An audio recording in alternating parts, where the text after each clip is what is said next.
Coucou tout le monde, on se retrouve aujourd'hui pour une nouvelle vidéo qui va être une vidéo débat.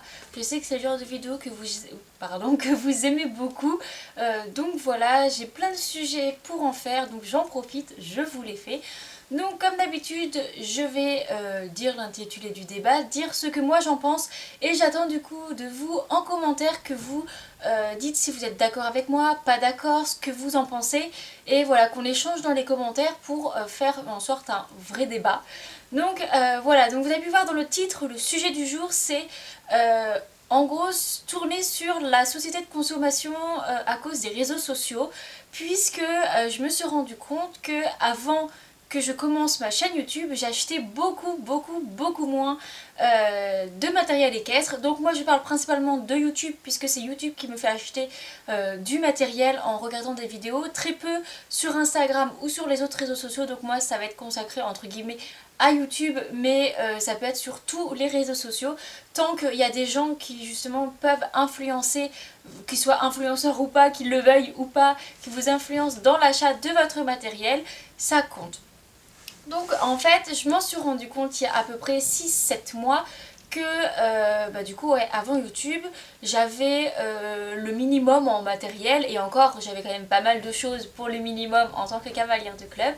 Mais c'est vrai que depuis que je suis sur YouTube, déjà quand tu es youtubeuse, les vidéos que tu aimes beaucoup faire et qui en plus sont très appréciées des abonnés, c'est tout ce qui est les hauls, les revues produits, tout ce qui est avec le matériel équestre. Donc au bout d'un moment, il faut acheter du nouveau matériel pour pouvoir toujours parler de matériel. Et pour les hauls, du coup, il faut acheter plusieurs trucs, pas juste deux trucs. Donc en fait, sans s'en rendre compte, hein, parce que c'est pas, j'achetais pas juste pour dire je vais le montrer en vidéo, mais sans t'en rendre compte, tu achètes pas mal de choses. Et de toute façon, tu te dis que ce n'est jamais trop, puisqu'il y a toujours quelqu'un qui a fait pire que toi entre guillemets. Par exemple, tu vas toujours voir qu'il y a des youtubeuses qui ont plus de l'école que toi ou plus de tapis que toi. Donc tu peux te racheter un nouveau tapis, tu feras pas pire qu'elle en fait. Donc, mais le problème c'est pas ça, c'est pas... tu peux avoir beaucoup de tapis, ce n'est pas grave, mais dire qu'il y en a qui en ont plus que toi, donc il n'y a aucun problème. Bah, le truc c'est, est-ce que tu le veux vraiment? Est-ce qu'il va être utile? Est-ce que tu vas l'utiliser? Parce que si tu as 40 tapis et que tu montes qu'une seule fois par semaine, bah ça t'intéresse quand même de monter toutes les semaines et de le rater aucun cours, parce que sinon tous les tapis t'as pas pouvoir les mettre. Donc voilà, c'est un peu ça le problème. Après je parle vraiment en tant que moi, donc en tant que cavalière de club, pas en tant que propriétaire où du coup tu as plus de matériel, c'est logique. Et encore pas besoin d'avoir 40 tapis quand tu as ton propre cheval. Mais bon, ça c'est un autre problème. Et c'est là que j'ai commencé à vouloir m'acheter un filet. J'ai eu, au début j'ai eu les étriers, puis les étrivières, la selle, la sangle. Ensuite, après la sangle normale, la bavette. J'ai eu plein de couleurs d'ensemble. Du coup, il me fallait les guêtres, les bandes, les bonnets, tout ce qui allait avec. Et je me suis rendu compte que ça fait beaucoup de matériel, alors que je n'aurais pas commencé YouTube, ou alors même pas regarder des vidéos sur YouTube, j'en aurais beaucoup moins. Donc enfin, je sais pas si du coup c'est une bonne chose ou une mauvaise chose, parce que en soi il faut quand même faire attention à sa consommation. On arrive dans des années où il faut qu'on fasse attention, chaque personne individuellement, à notre façon de faire, à notre façon de vivre, puisque les tapis ce n'est pas vital pour vivre, mais voilà, on peut tout à fait se faire plaisir, avoir une dizaine de tapis dans sa collection. Moi je dois en avoir 12-13, bon j'en ai 4 à vendre, mais en tout ça m'en fait 12-13. Voilà, je suis contente parce que j'ai plein de tapis, mais voilà, ça sert à rien d'en racheter beaucoup plus. Et du coup, depuis ces 6-7 mois que je me suis rendu compte de ça, j'ai beaucoup moins acheté, et j'ai acheté utile.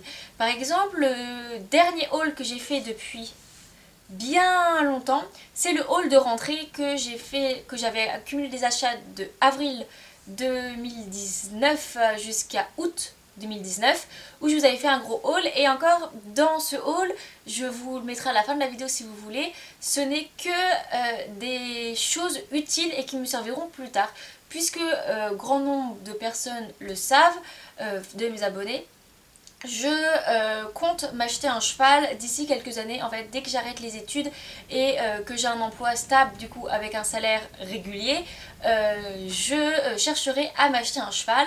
Donc je sais que maintenant je préfère soit mettre de l'argent de côté justement pour mon futur cheval ou acheter du matériel qui je sais me servira pour mon futur cheval. J'arrête d'acheter des trucs futiles qui ne me serviront pas, comme par exemple un nouveau tapis. J'ai déjà 14 tapis, 12 ou 13 tapis. Un tapis en plus ou un tapis en moins, c'est pas ça qui va changer quelque chose lorsque j'aurai mon futur cheval. Tu peux très bien avoir un cheval avec, par exemple, tu montes 4 fois par semaine, 4 tapis par semaine. Comme ça permet qu'ils sèchent, tu peux les laver, tu peux les alterner. Mais j'achète plutôt, par exemple, j'ai acheté des alliances de longe pour pouvoir longer, parce que je longe beaucoup en ce moment au club et je sais que lorsque j'aurai mon futur cheval, je le longerai. Et c'est quelque chose qui coûte 9 euros et si tu en prends un minimum soin, ça peut durer des années et des années. Donc ça, voilà. J'ai ensuite acheté des cotons et des bandes de repos. Sachant que je les utilise seulement quand je vais en concours, donc maximum 2 fois par mois, je peux les garder une dizaine d'années si j'en prends soin également et que les chevaux ne les détruisent pas. Bon, moi pour le coup j'ai de la chance, Miss est assez respectueuse du matériel. Donc c'est pas Miss qui va me les détruire et je pourrai les garder pour mon futur cheval. Pareil avec les couvertures, j'ai gagné énormément de couvertures en compétition, enfin que des polaires. J'ai 4 polaires.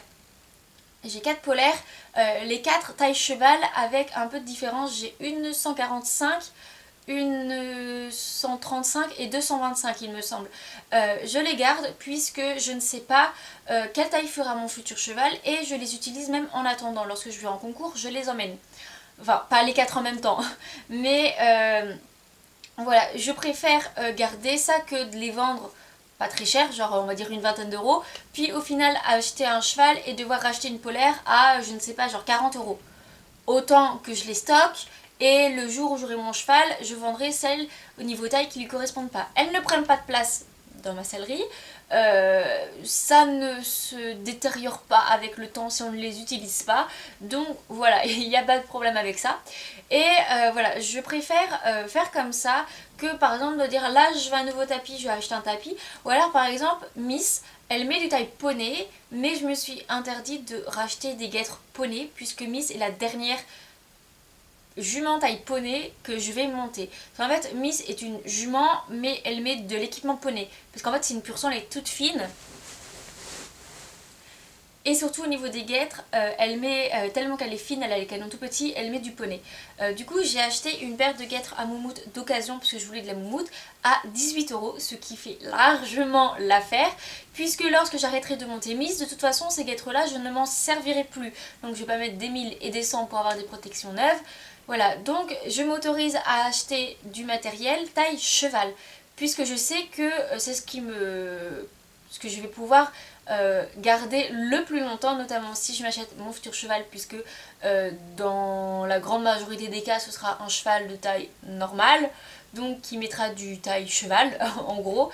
Parce que je recherche pas ni un petit ni un très grand, je recherche un cheval style 1m60, entre 1m60 et 1m70, donc c'est une taille classique en fait on va dire. Donc voilà, je fais attention à ce que j'achète et j'essaye d'acheter utile puisque de 1, la surconsommation c'est pas bon pour la planète, de 2, c'est pas bon pour mon portefeuille et de 3, ça sert à rien d'avoir 40 000 fois les mêmes choses si c'est juste la couleur qui change. Comme par exemple, il y a un nouveau tapis qui me fait absolument de l'œil.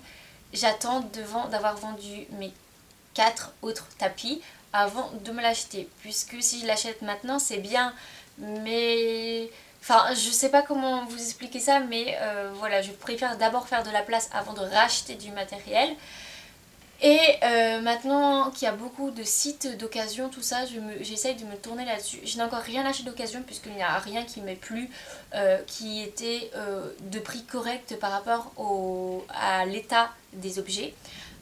Mais voilà, je continue de regarder de l'occasion, voir si je peux avoir mon bonheur. Mais en gros voilà, j'essaye de faire attention puisque je me rends compte que entre les youtubeurs qui ne se rendent pas forcément compte mais qui vont faire un haul, qui vont présenter un produit que j'ai trouvé ça absolument super beau ou génial ou innovant, quelque chose comme ça, je vais vouloir l'acheter. Et entre ceux qui du coup font ça exprès entre guillemets en étant sponsorisés, ambassadeurs, en partenariat ou je ne sais quoi avec une marque et qui présentent un produit qui du coup font en sorte qui plaisent à ceux qui le regardent pour l'acheter. J'ai rien contre les partenariats, tout ça, hein. Ça c'est absolument, c'est pas ça le truc, mais c'est que voilà, tu peux influencer des gens dans l'achat de quelque chose sans t'en rendre compte ou en faisant en sorte que ça arrive. Et du coup je me rends compte que ouais, il y a beaucoup de produits, notamment, enfin ouais c'est ça, des produits, parce que les produits ça coûte moins cher qu'un tapis, et puis c'est des consommables, donc en fait une fois que tu l'as fini, bah tu le rachètes en fait. Et du coup tu peux acheter dans une autre marque, tu peux acheter autre chose. Alors que le jour où tu as acheté un tapis par exemple à 90 €, si tu as un autre truc qui te plaît après, bah, et puis tu n'as pas besoin que ton tapis il meure. Parce que généralement quand tu n'as qu'un tapis, tu peux aller jusqu'à la fin de l'usure totale. Quand tu as plusieurs tapis, généralement tu les finis jamais.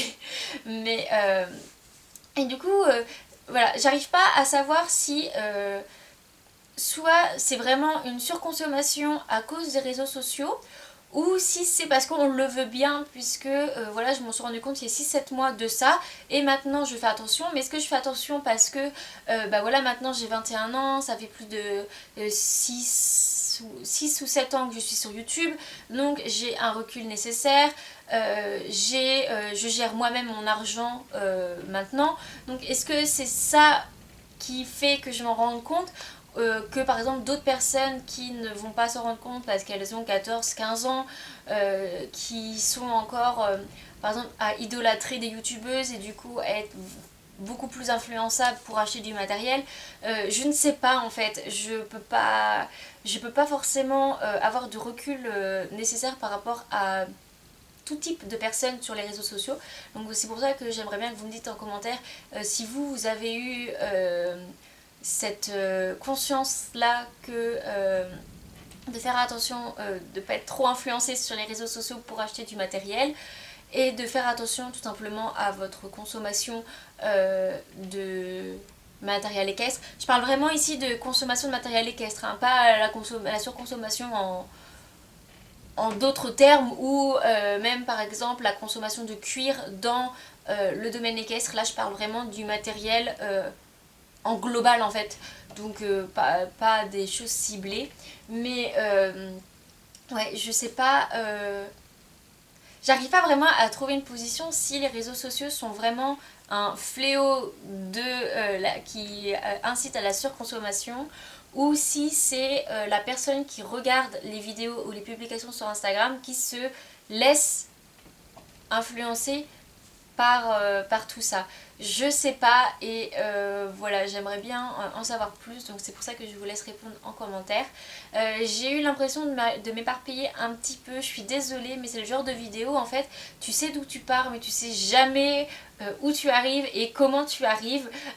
Donc voilà, j'espère quand même que ça vous aura plu, que ça vous aura réfléchir, parce que c'est aussi ça le but des débats, c'est de réfléchir pour qu'on puisse ensuite en parler dans les commentaires. En parlant des commentaires, oui, vous pouvez exprimer ce que vous voulez, ce que vous pensez de ce sujet, mais tout en restant poli, pas désagréable, et voilà, dans l'ouverture d'esprit. Tout le monde ne pense pas comme vous, heureusement que tout le monde ne pense pas comme vous, puisque ça serait bien triste quand même que tout le monde penserait la même chose. Et voilà, c'est vraiment un échange poli et courtois, on va dire, dans les commentaires. Donc voilà, je vais arrêter de parler, sinon ça va être beaucoup trop long, et du coup on se retrouve dans les commentaires. Salut!